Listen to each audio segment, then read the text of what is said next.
Good morning, everybody, and welcome to our 2024 opening ceremony for AmeriCorps members here in Wisconsin. Thank you all for joining us. I'm going to turn it over to the Executive Director of Serve Wisconsin, Jeannie Duffy, to welcome everybody. Hello all and welcome. I'm so happy to see you today. As Kyle said, my name is Jeannie Duffy and I have the honor of serving as the Executive Director of Serve Wisconsin. Our mission at Serve Wisconsin is to promote national service and volunteerism. We do this by administering federal AmeriCorps funding and supporting the incredible AmeriCorps programs that you are all part of. First, let me express my deep gratitude to each of you for choosing to serve. Whether you are committing to a full year or a few months, your dedication is invaluable. The state of Wisconsin and its communities need you. You are confronting some of the most pressing challenges of our time, such as the achievement gap in education, substance addiction, homelessness, and climate change. Your work has never been more critical. Opening ceremony always brings me back to the great memories of my years of service. My first year of service was in 1989. That was almost a different lifetime ago. And back then, our living stipend, we called it a stipend, not a living allowance, was $75 a month. Yet I still vividly remember the fear and doubt I had on my first day of service, questioning if this was all a colossal mistake and wondering why I didn't get a normal job after college like everyone else. If any of you are feeling the same, or the initial excitement of service is starting to wear off, know this: you have made the right choice. This is a historic time for our country and an historic time to be serving in AmeriCorps. 30 years ago, in the fall of 1994, the first AmeriCorps members served in Wisconsin. 30 years later, we are now in a new historical moment. Some of you may be elated, some filled with dread and fear, and others just may be indifferent. But whatever your emotions, remember that you are here to make a difference. As the AmeriCorps pledge states, you are here to get things done for America, to make our people safer, smarter, and healthier, to strengthen our communities. When you are faced with apathy, you are to take action. When faced with conflict, to seek common ground. And when faced with adversity, to persevere. As AmeriCorps members, I urge you to be bold and challenge the status quo and innovate relentlessly. Embrace growth and progress, take risks, and don't be afraid of failure. Think big and believe in your ability to achieve the unprecedented. Your success in AmeriCorps lies not only in your service to others, but also in your personal development. And for those of you who are struggling right now to take action or to make sense of the world or feel hopeless, I want to offer you this version of the Serenity Prayer. Please grant me the patience to work with the unjust systems I cannot change today, the courage to strategically enact progress when I know I can, and the wisdom to know that despite structural oppression, I can still make a difference. So thank you again for your service. I'm going to pass it back to Kyle, because during our time together, I hope you will take time to connect with your fellow AmeriCorps members from across the state to start building these connections of service. So once again, I'm pleased to introduce Kyle Clower from Serve Wisconsin, who organized this wonderful event and will help us guide us through our first activity. Thank you for your commitment and courage and your service. Okay, hello, everybody. So today we are going to have a combination of different activities that are going to be going through. And so what we are doing now is we are going to be working through some different breakout activities. I have put into the chat the information on how to get into the Google Drive folder, and then whatever breakout room you end up in, that is the group number for the document that you're going to choose. So the first time we do this break activity, just introducing yourself, who you are, what program you're serving with, and then we're going to try to work on some commonalities. So trying to find 5 things you all have in common, and then have somebody take a screenshot of all of you, and then paste it into slide 4 of the group document. So I'm going to then pull those up to create a graphic of everybody that was here.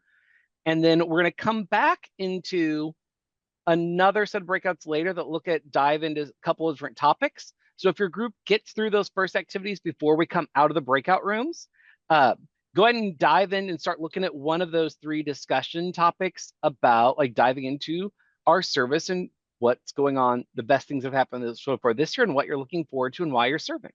So what I'm going to do is I'm going to put into the chat again, if anybody hasn't seen it, the instructions on how to access thing. You just need the link that's in there, and whatever your breakout room is, that's what you're going to do. And I'm going to start putting you all into breakout rooms now. And we're going to have about 15 minutes in our breakout rooms, and then we're going to come back and we're going to have our keynote address and then the rest of our ceremony for the day.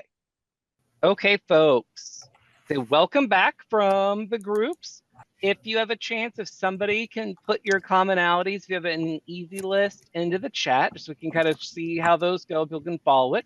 I'm excited to welcome our keynote speaker for today. So our keynote today is Jeremy Triblett, who is a consultant and a national trainer for business programs, youth development, staff management, human relations. In his role, he uses evidence-based best practices to build competency of direct service, management level, and executive staff. He's also a proud AmeriCorps alumnus of Public Allies, and as such is an ideal trainer facilitator for us as he understands the joys and challenges of AmeriCorps service. And want to welcome Jeremy Triblett as our keynote today. Thanks, Kyle. How you doing, everybody? I'm glad to be here. I'm glad to share with you all today. And I just want to say congratulations on being a part of AmeriCorps and doing your year of service. For me, I was in 2009 is when I graduated from AmeriCorps, and I was 18. I did that. Public Allies was where I did my service for a year. And I did that instead of going to college, actually. And so it was one of the greatest experiences I've ever had in my life. And it really did shape me. And so what I wanted to do with you all today is I really want to share with you all the way my Public Allies experience has helped me become a better bridge builder. And so today's conversation is the power of building bridges. Kyle mentioned it before, but in my work, I design evidence-based, results-driven learning experiences that touch lives, change organizations, and transform the world. I do that for myself, and I also design presentations for other people. So that's the work that I'm doing today. If you'd like to know more, you can always just go to jeremytriplett.com. Let's jump on in here, y'all. And so the first thing I want to ask you all is a rhetorical question in this really engaging presentation, which is, what is bridging, right? When you think to yourself, what is bridging? It's going to be critical for us to start with that question. Because many times when we talk about building better relationships, doing service, wherever you're doing it, however you're doing it, one of the most fundamental components is the capacity and the skill set to build bridges between people. On the screen, you're going to see two people, right? And it looks like they come from different backgrounds. They obviously look different as well. But the truth of the matter is, especially in today's climate, many of us stand on our own island because we lack the skill set to build bridges. And from afar, when you're standing on that island, it's easy to assume who people are. It's easy to simply lean into your biases and find reasons to protect yourself from the possibility of disappointment. That's real.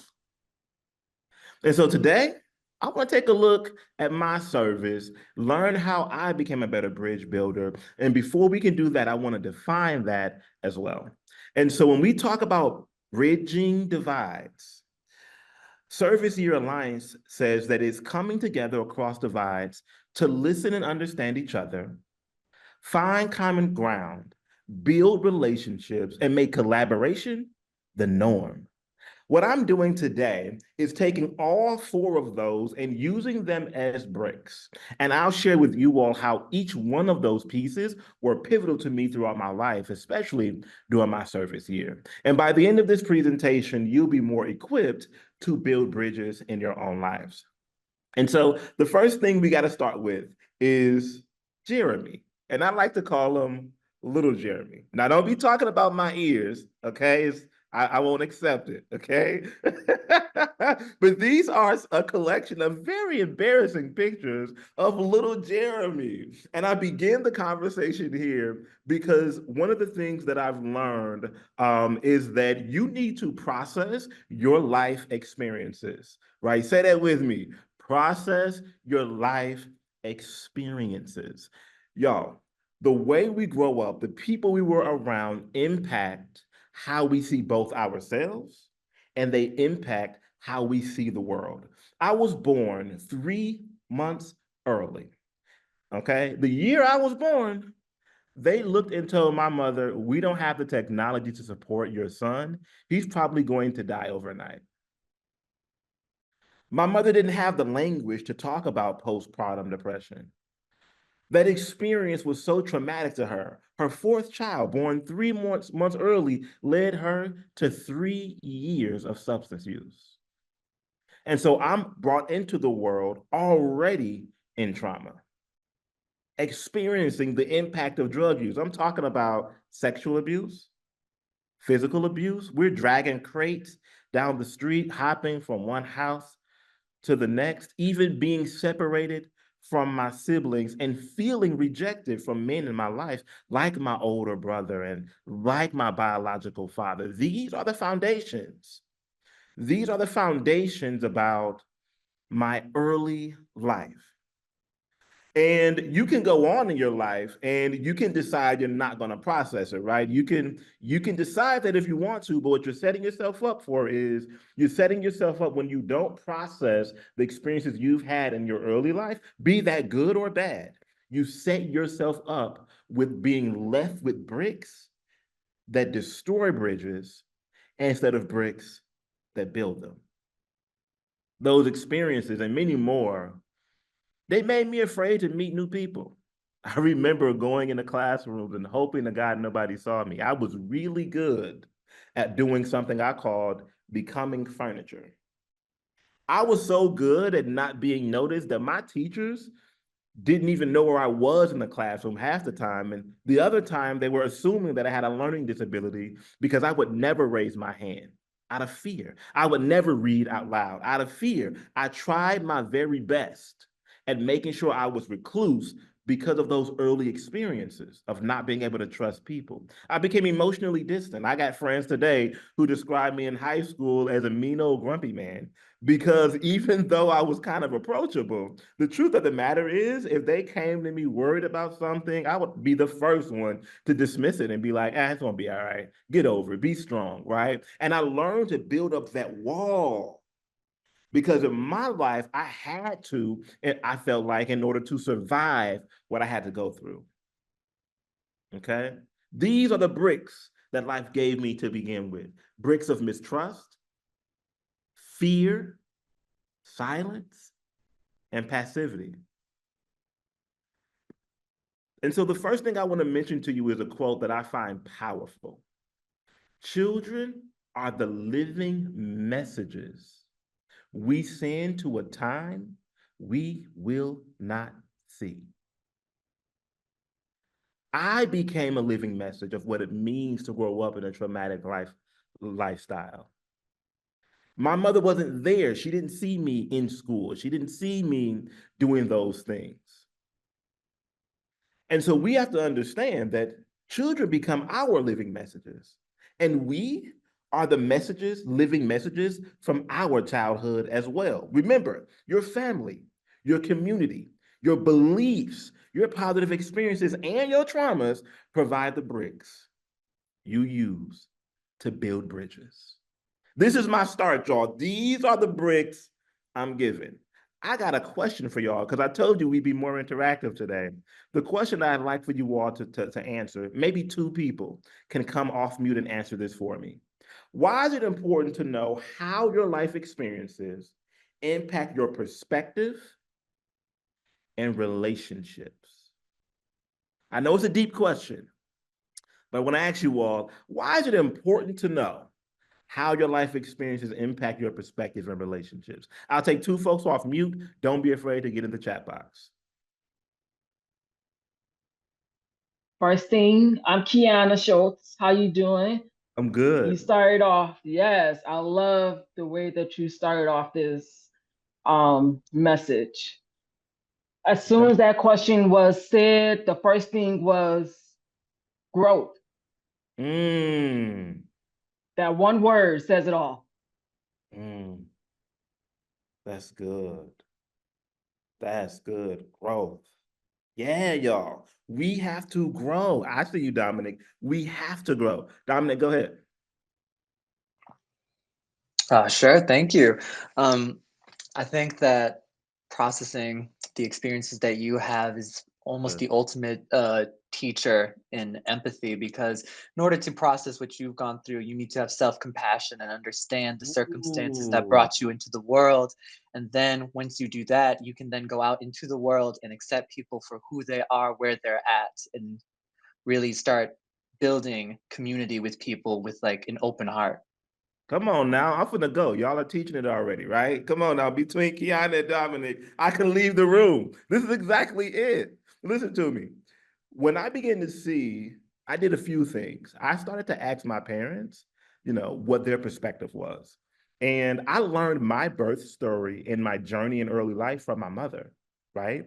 She eventually got off substances, y'all. Right. And she was in 12-step clubs. And I remember she'd be in meetings and there would be cigarettes. This is back when you can smoke cigarettes indoors. There would be cigarette smoke everywhere. And I'd be in the corner on the video game playing it, Pac-Man, right? And I remember those moments vividly. And those were her moments to be able to unpack her own life in order to say, hey, listen, y'all, here's what brought me to substance use. Here's what broke my family, but I'm standing here sharing perspective with other people to make sure I have the bricks to build a family that is healthy.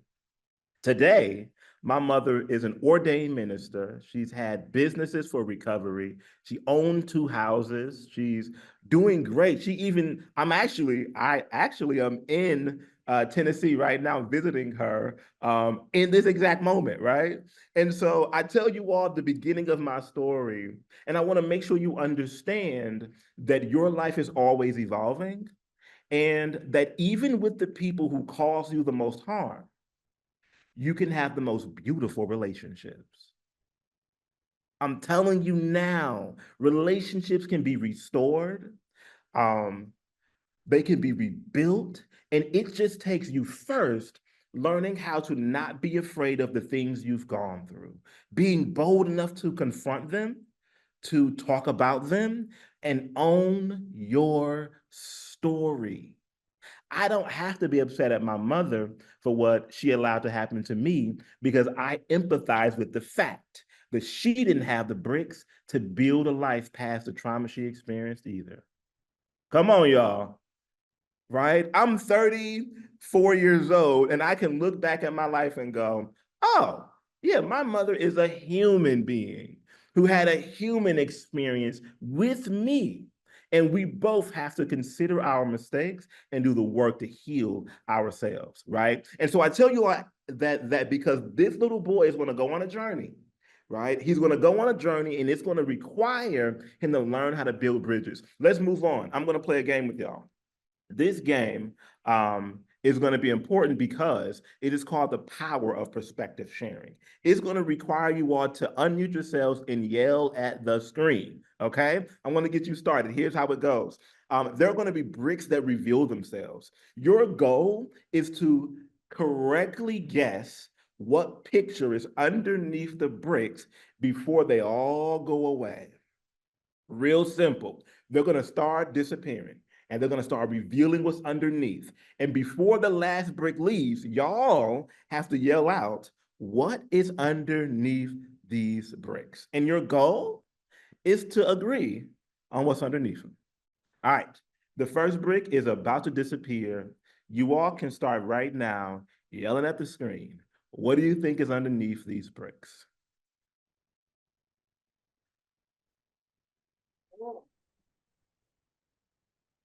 Rabbit. Oh, is it Bird. the A branch, This a is tree. the duck rabbit illusion. a lizard? Duck rabbit. No. Rabbit. It's a rabbit. Oh, yeah, I think it's a rabbit. Rabbit. Duck rabbit illusion. Bunny. Is it, or is it a Or a duck? It's a duck. Oh, It's a rabbit. It's an illusion. All right, here's the next picture. Let me know what you think you see. A face. A lamp? Face. Oh yeah, Okay. face. I see a Mask? face. It's the candle lamp. Oh, A gun. Illusion. A Face. a Is a face. face or a guy playing an instrument? A profile. A guy standing. Fox playing a saxophone. Oh, Person playing a It's a saxophone. guy playing a saxophone and a face. Audrey Hepburn. Nice. oh yeah, that's. Oh, it is a face. All right. Yes, wow. That is a You face. lose because you didn't agree. I want to give you another round Oh. because that was terrible. Okay? Here we go. I want better for you all. Ooh, here we go. What you think? A A tree. A barn. And buildings. Well, A village. Outside, a Oh, park. come on Trying to now. find a tree. A farm. I would say a farm too. Yeah. Oh, there's, A forest and a face. are you guys There's saying a face, farm? too. I see a Park. face. This Yeah, is not it's a forest and agreeing, a people. face. What are y'all doing? Yeah, I see a face. I see a I face. see a face Come on also. now. A tree Come with on. No, buildings. It's a no, landscape no, and a no, face. no. There is no answer. Landscape and a face. I like that one. Y'all got one more chance It's hard. David Is Temple. it horrible? Old to agree on lady what you see. walking by a tree. Are y'all I ready for think this that's last Harriet. round? Because we failed the last three. Here we A go. face. I'm rooting for y'all. I believe in y'all. I'm gonna say it's an optical. Profile of George Washington. Door. Optical illusion is a Optical great illusion. guess. Who votes for people. optical illusion? Person walking. Optical illusion. Optical illusion. Yeah. What in the chat? You think Because it's right an now it looks like a optical illusion? face. Optical illusion. Fine, fine. Y'all win. They're both faces. Eskimo. An Eskimo. Okay, I'm gonna ask y'all a question. Oh, yeah. I'm gonna ask y'all a question. How does this Winter game- jacket.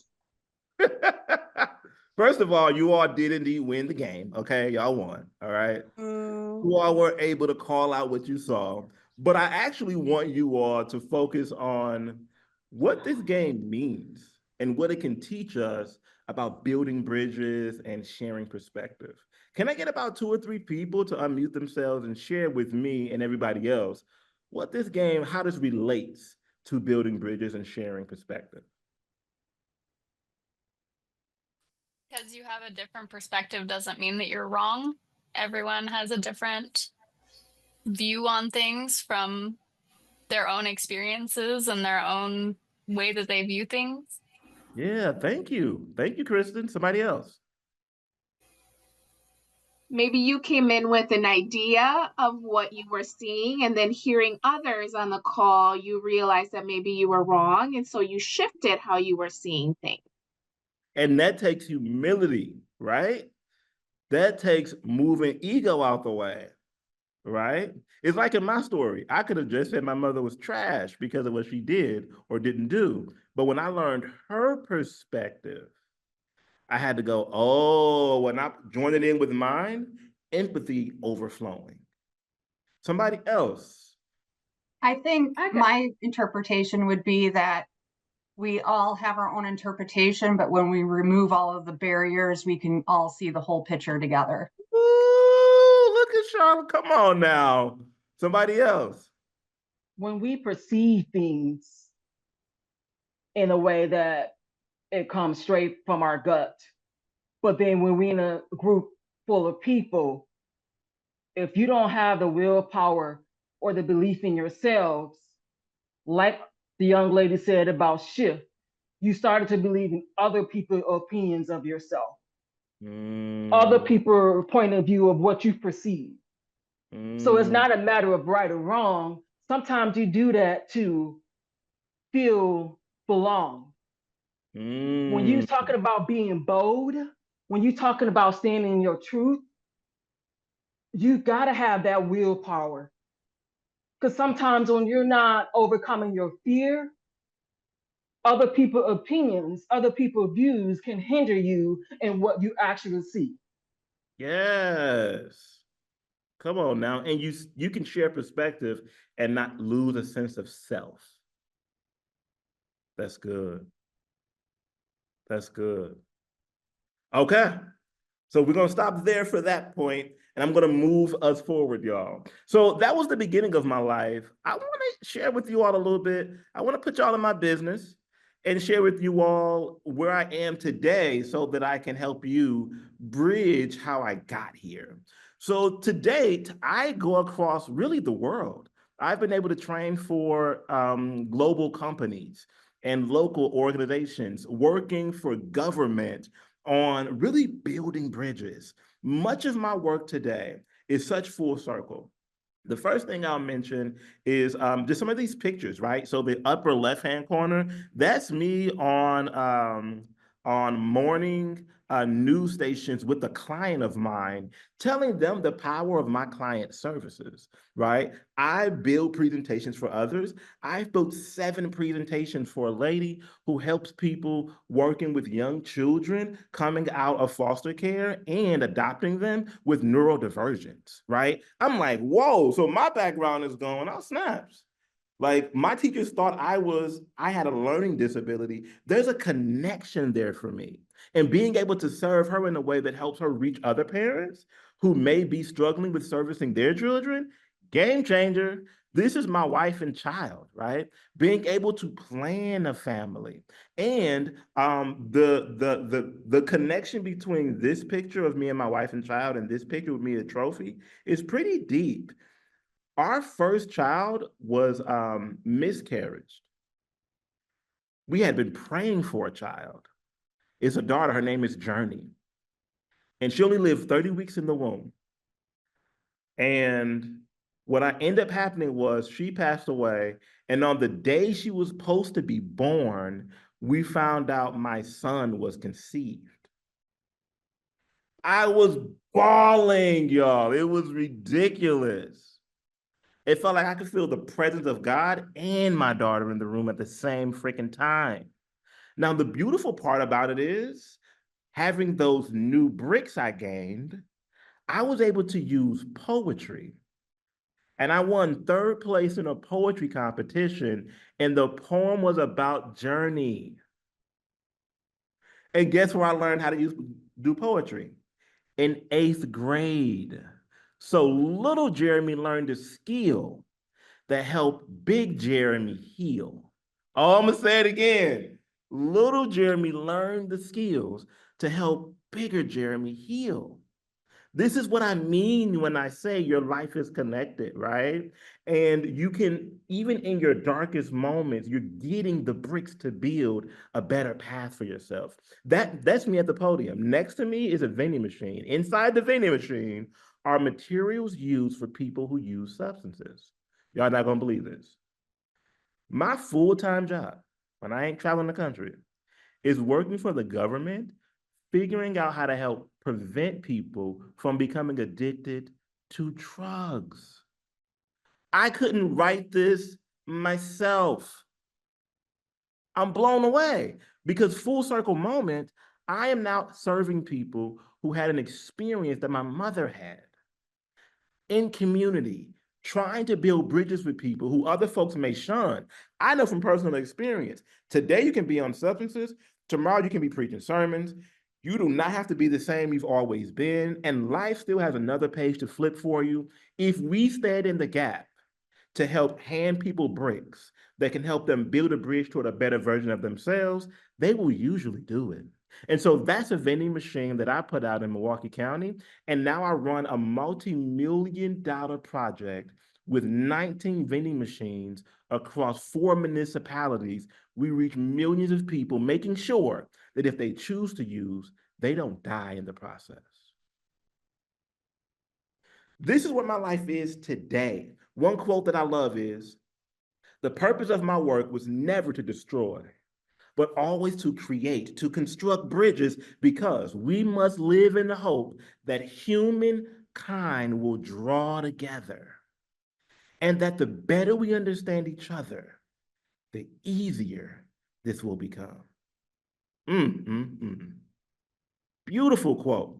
The effort you put into challenging your personal beliefs, unpacking your life experiences, and investing in other people helps you become a master collaborator and bridge builder. I want to ask y'all a question. What would make you better at building bridges and collaborating? I'll take about 2 or 3 answers.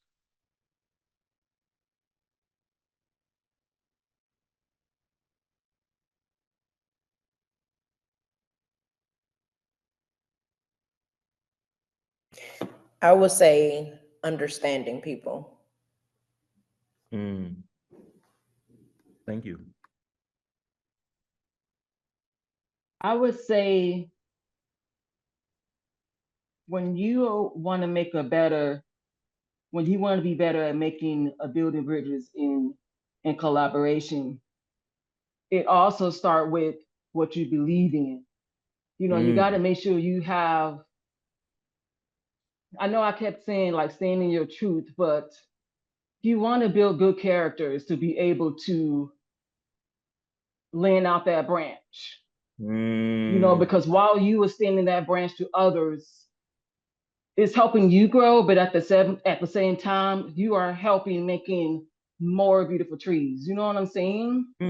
So the most important thing is it's like a garden.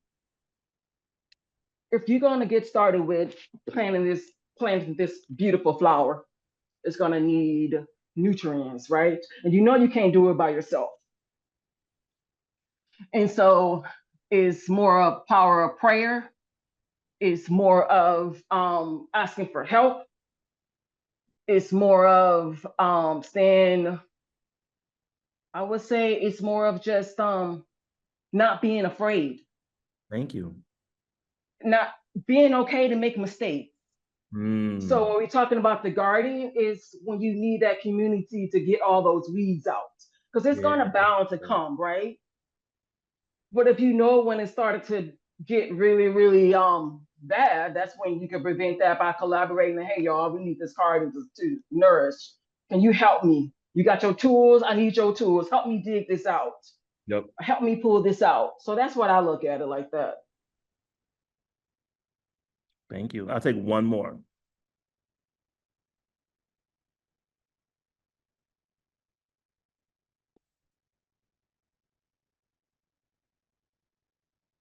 And I see y'all in the chat box. Yeah, thank you.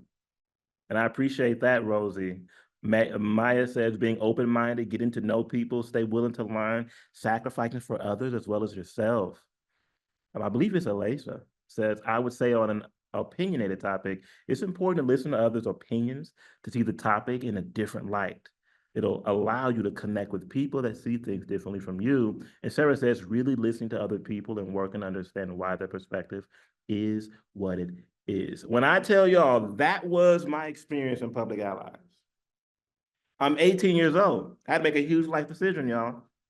Am I going to go to college? Am I not? I tried to go to MATC, Milwaukee Area Technical College, for 2 semesters. I had 2 classes, okay?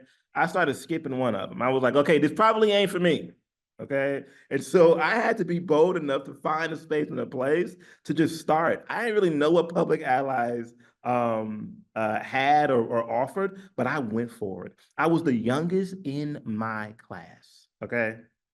And I was in for a rude awakening. You can see how diverse this picture is. There was so many beliefs that I had embedded on the inside of me from when I grew up that I had to unpack and unlearn. It was not funny. And so I want to introduce you all to what was a part of my learning journey when I was in Public Allies, okay? And so in my service year, one of the first things I got was a placement at a local nonprofit called Urban Underground. And in that particular organization, I was working with young people, and those teenagers, I was teaching them how to change their community through their own leadership experiences. And what they didn't know at the time is that I was also being transformed by my service year, while I'm also trying to help them be transformed by their program participation. I'm just borrowing life lessons from that experience and handing them over to young people, paying them forward. One of the first life lessons I learned, I saw a lady who was in full-time college doing public allies, and she had a child she was raising. And one of the things I watched her do was never waver on her life's goals and be willing to sacrifice for those goals. That was one of my earliest lessons, in that you don't get to quit just because it's hard.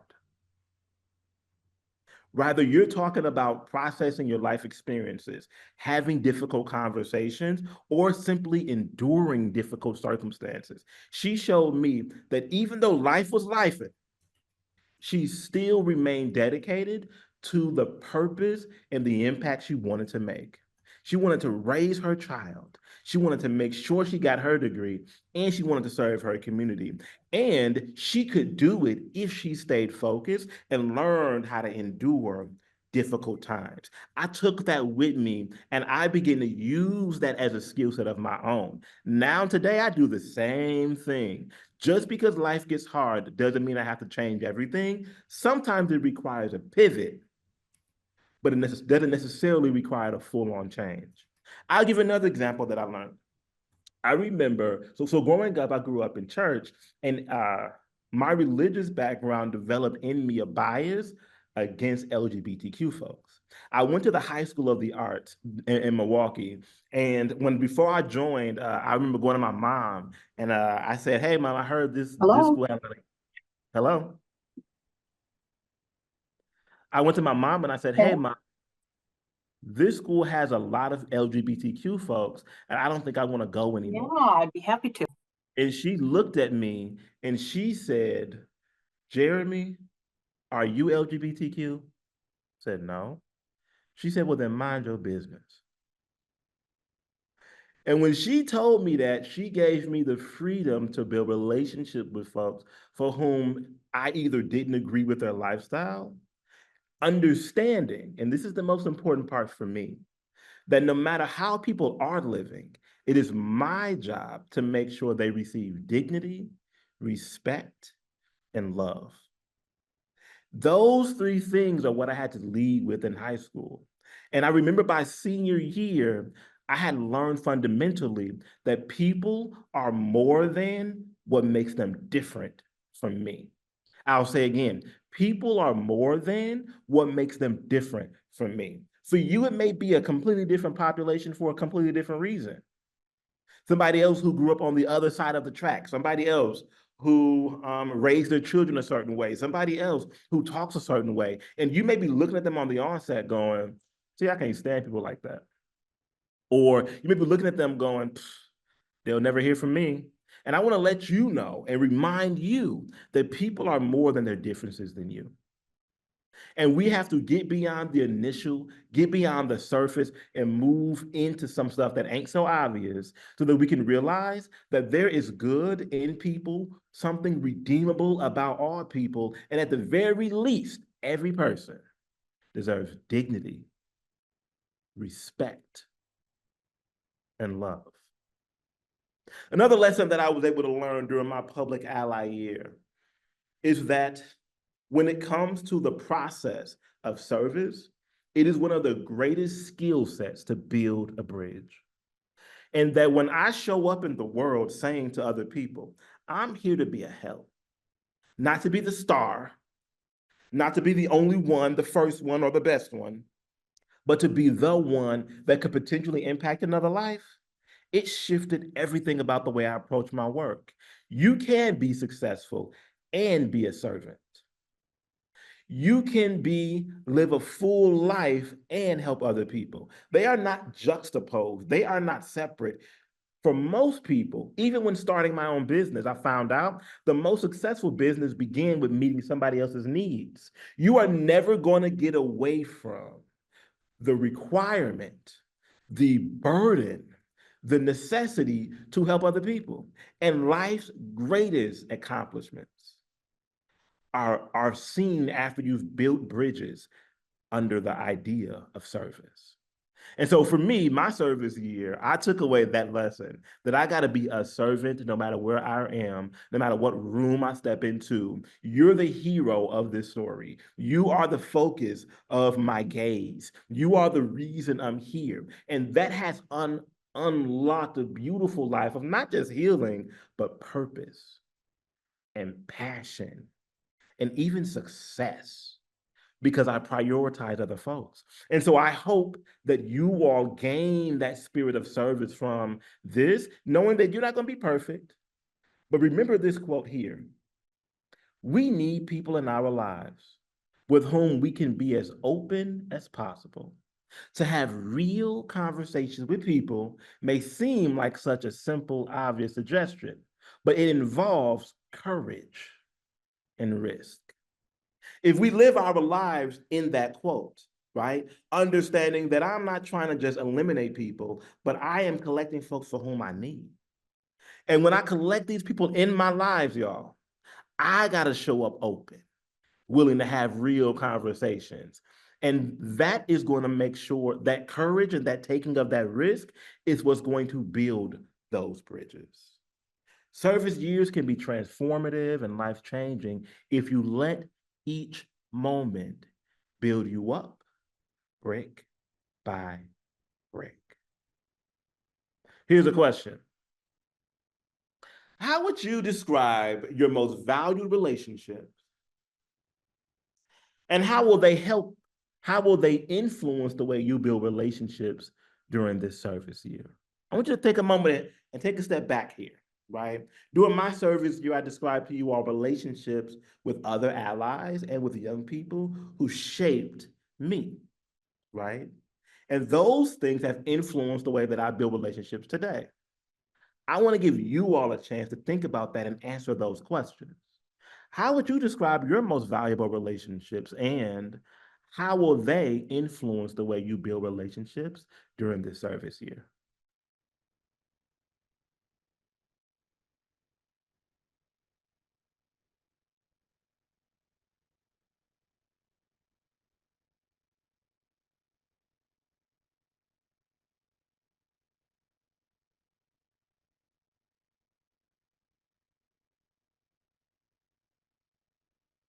And I'll take two responses. Thinking about your valued relationships, it can be like me, my mother, or ally that I met. I showed you my child, my wife. All of those things are valuable to me. I want you all to talk about what relationships are valuable to you, and how can those valuable relationships influence the way you build relationships during your service year.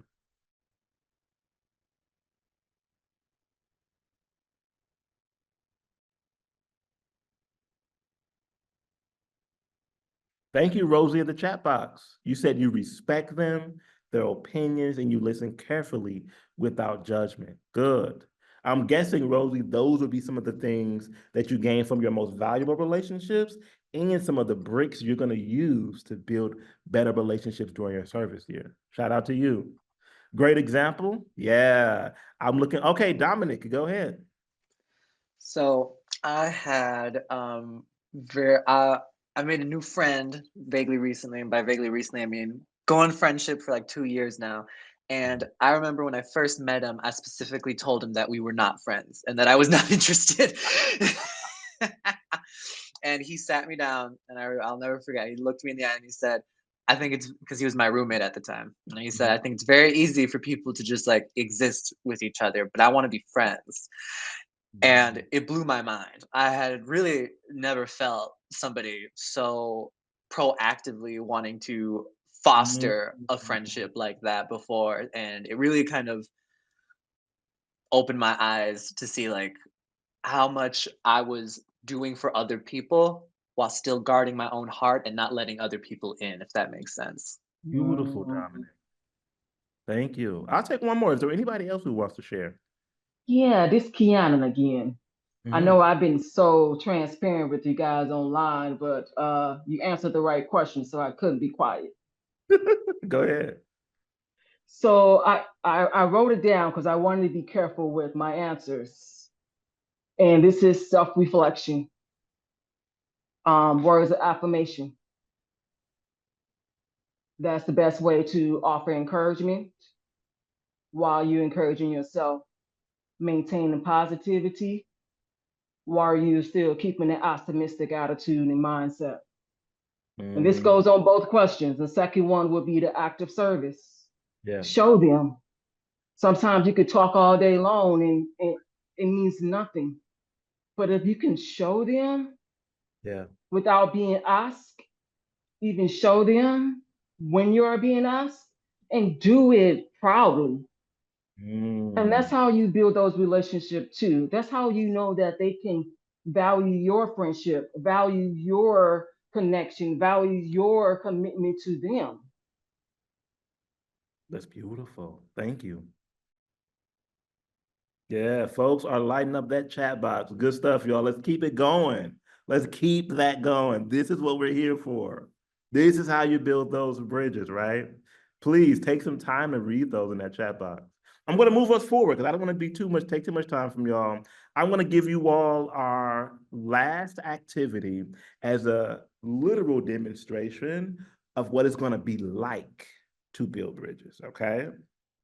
And so this particular activity, today I am naming it Bridging in Action. Bridging in Action. Okay, and I played this game in an AmeriCorps event, I think 2 years ago. And so here's how you play it. Your goal as a group is to work together. You're going to try to get from the left-hand side of the screen, where it starts off with 1, 2, and 3, and you want to try to get to the right-hand side of the screen, 15, 14, and 13, okay? Simple. In order to get over there, though, you're going to have to call out a number, and you have to call them out from left to right. So if you're at 1, and you always start with 1, you can call out 2, 5, or 4. You cannot skip numbers or go backward. That's it. Let's do a practice round. Somebody call out the number 1. 1. Perfect. Thanks, Max. Now remember, when you call out a number, you cannot call out another one. You have to let somebody new who hasn't called out a number call it out next. Okay, so Max said 1. Great start. Now, because we're moving always to the right, you can either call 2, 5, or 4. Somebody call out a new number. 4. 4, perfection. Ooh, it says, get off me. Now, here's the trick to this game, y'all. Whenever you call out the wrong number, you have to start all the way over. All right, that's how you play the game. Let's play an official round. If you've already called out a number, you can call out another one again. Somebody call out number 1. 1. Perfection. 1 it is. Somebody new. 5. I heard 5. Let's see what happens. You're catching on. Somebody new. You can do 6, 4, 9, 8, or 7. 9. 9. Why not? Ooh, I thought you knew better. Yikes. We're starting all the way from the beginning. Somebody start us off with number 1. 1. All right, thank you. 2. 2. 5. 5. 5. Y'all like 5. 8. 8. All right, drum roll, please. Boom! Y'all are now halfway there. Let's 10. go. 10. 10. Thanks, Trisha. Ooh. Progress was made. Starting over is the name of the game. 1. Nice and strong. I love it. 2. 2. 5. 5, 8, 8. 11. 12. Oh, I heard 12. Let's see what happens, y'all. Boom! Took you long enough. Let's go. Okay. So we can do, so there are 2 more call outs available. You can call out 15, 11, or 14. That'll be your, 14. I heard 14. Perfect. Now, you can either call out 15 or 13. 13. 13? You confident? No. All right, y'all. If this is right, you'll win the game. If it's wrong, you start all the way back over. All right. Kristen, you said go to 13. I'm calling you all the way out because you're right. Congratulations, y'all. Good looking. That was an amazing go at it. So just like we did in our last game, I want to say congratulations for winning it, but I also want to close out with how this game relates to the work you're going to do to build bridges. Okay. How does this game relate? What life lessons can be taken from it? What lessons is it teaching us about the power, purpose, and the importance of building bridges? You can unmute yourself at this time.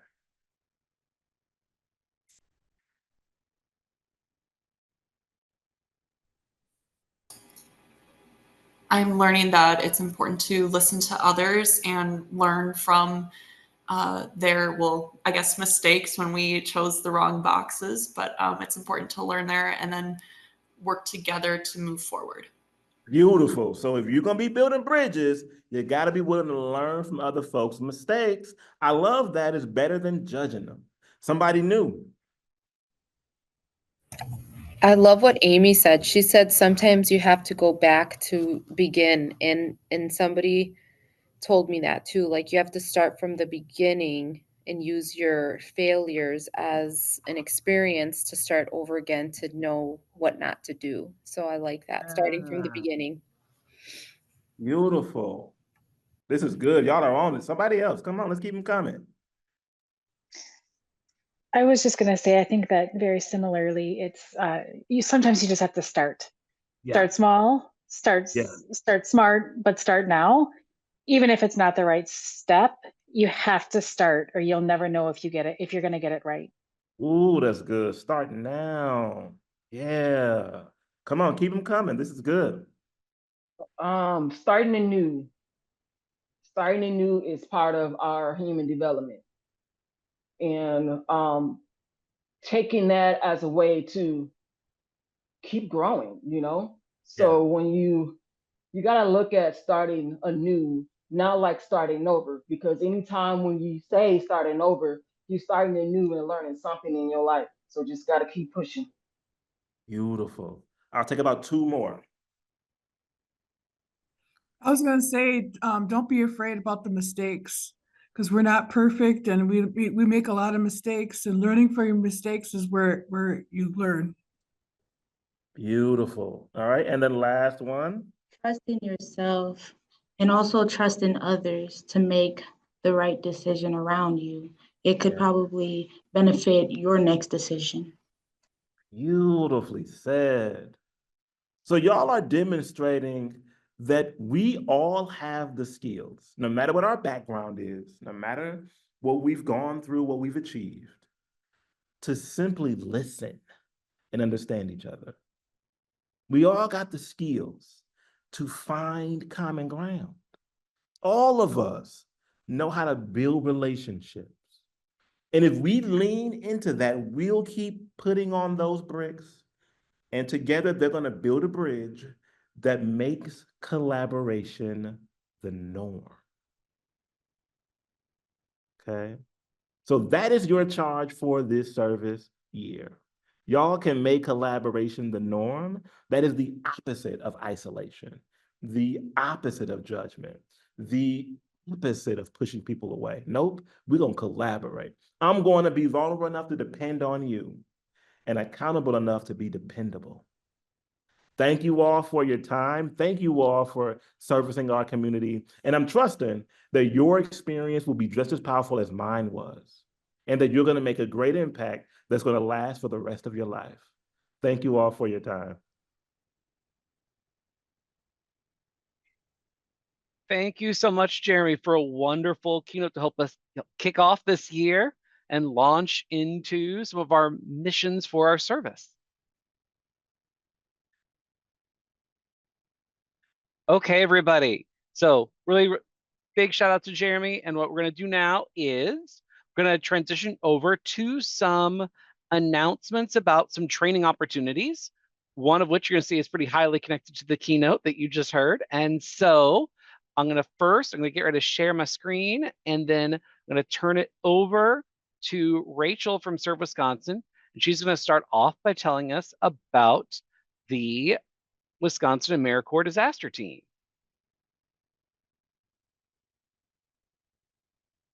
Awesome. Hey, everybody. Can you see me? Thanks, Kyle. I'm Rachel Donaldson, and I am leading this year's AmeriCorps disaster team. This is a really fun crew of folks that meets about once a month to talk about different topics in the disaster response world. And then should there be any sort of disaster, we would call upon that crew first to respond. And again, this would just be in Wisconsin. So I want to encourage everyone to join the team. This can be an opportunity for really anybody. So we do some in-home type volunteer response or disaster response, like taking 211 calls. And then, like I mentioned, should there be an opportunity to volunteer in person, we could do anything from like muck and gut to staffing a volunteer reception center. Yes, okay, so monthly trainings. There is also some certification that we will do through FEMA.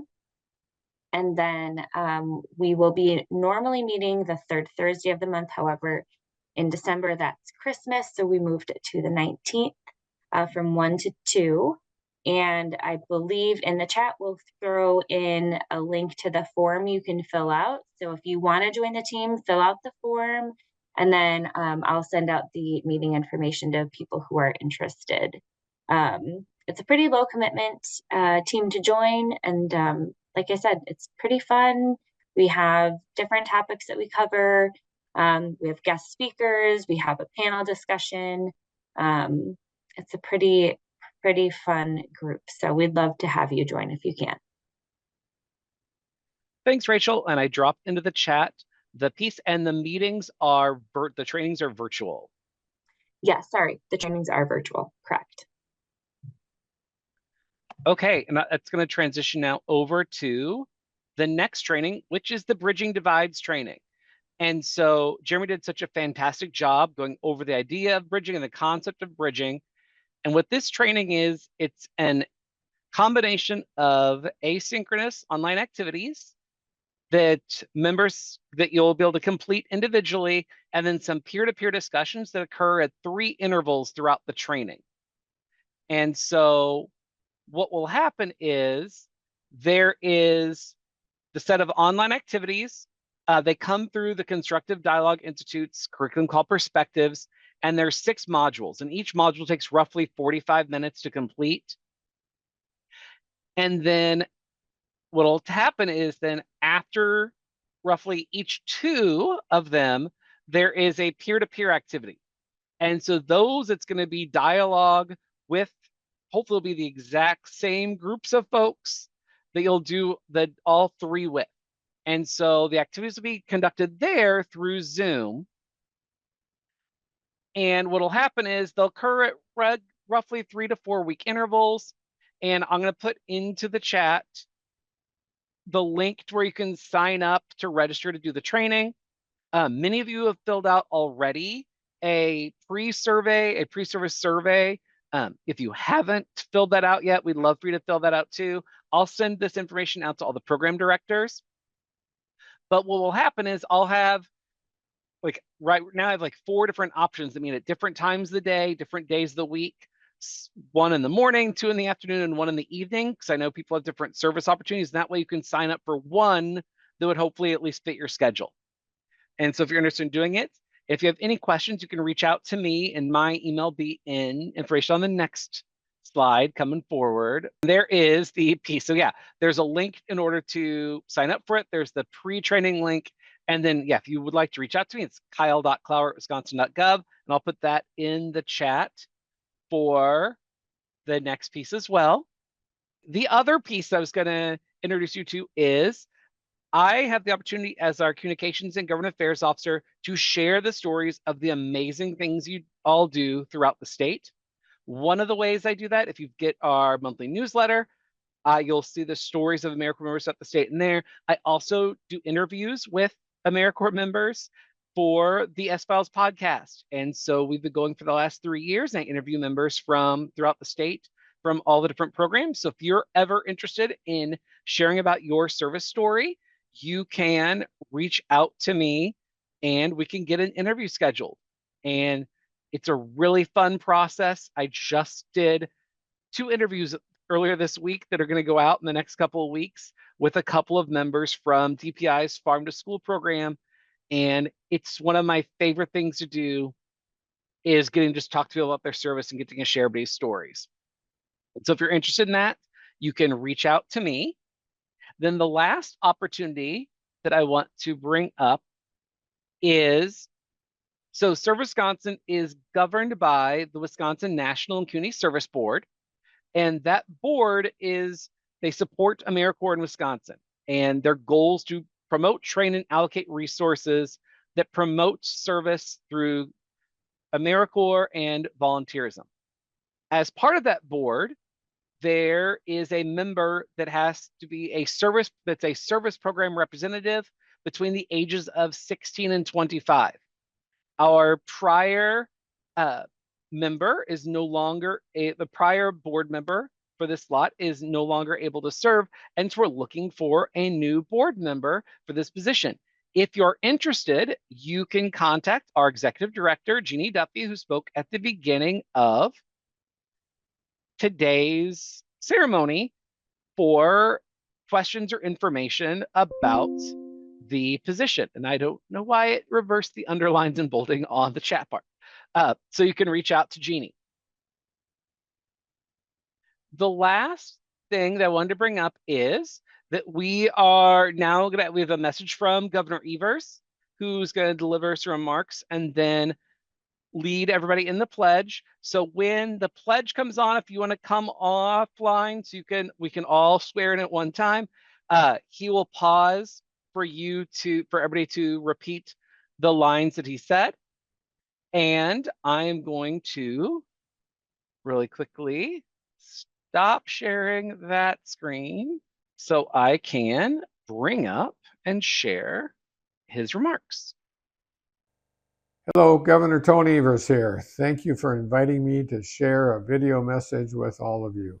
First and foremost, I want to thank the organizers for putting on today's event, as well as everyone from Serve Wisconsin, AmeriCorps, and AmeriCorps Seniors. This year, we're celebrating 30 years of AmeriCorps. The success of our state has always relied on the service and sacrifice of individuals and organizations like yourselves. And AmeriCorps has carried on that legacy of selflessness and served Wisconsinites well over the past 3 decades.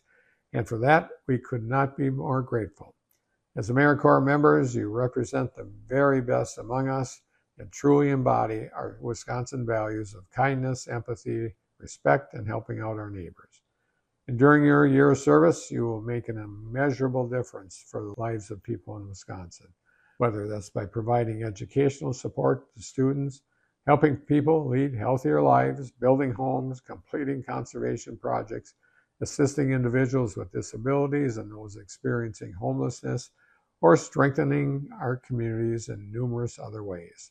I can say without a doubt, our communities and our state will be stronger and better off thanks to all of you. Collectively, the hundreds of thousands of hours you will serve this year join with the nearly 47 million hours of service done by over 31,000 Wisconsin AmeriCorps members over the last 30 years. So thank you for your dedication to service. I look forward to seeing all you accomplish in the year ahead. Now with that, it's my honor to lead all of you in the AmeriCorps Pledge. Please repeat after me. I will get things done for America to make our people safer, smarter, and healthier. I will get things done for America. Make our people safer, smarter, and healthier. And I will bring Americans together to strengthen our communities. I will bring Americans together to strengthen our communities. Faced with apathy, I will take action. Faced with apathy, I will take action. Faced with conflict, I will seek common ground. Faced with conflict, I will seek common ground. Faced with adversity, I will persevere. Faced with adversity, I will persevere. I will carry this commitment with me this year and beyond. I will carry this commitment with me this year and beyond. I am an AmeriCorps member and I will get things done. I am an American member and I will get things done. With that, I wish all of you the best in the year ahead and take care, folks. Thank you, Governor Evers. And then like to just say once again, thank you all for being here today. Thank you all for the service that you're doing this year. We look forward to the amazing things you're going to do in communities across our state and look forward to seeing you all get things done. So thank you all. Have a wonderful year of service and have a wonderful day. Yes, thanks. Thank you. Thank you. Bye-bye. Thank you. Bye.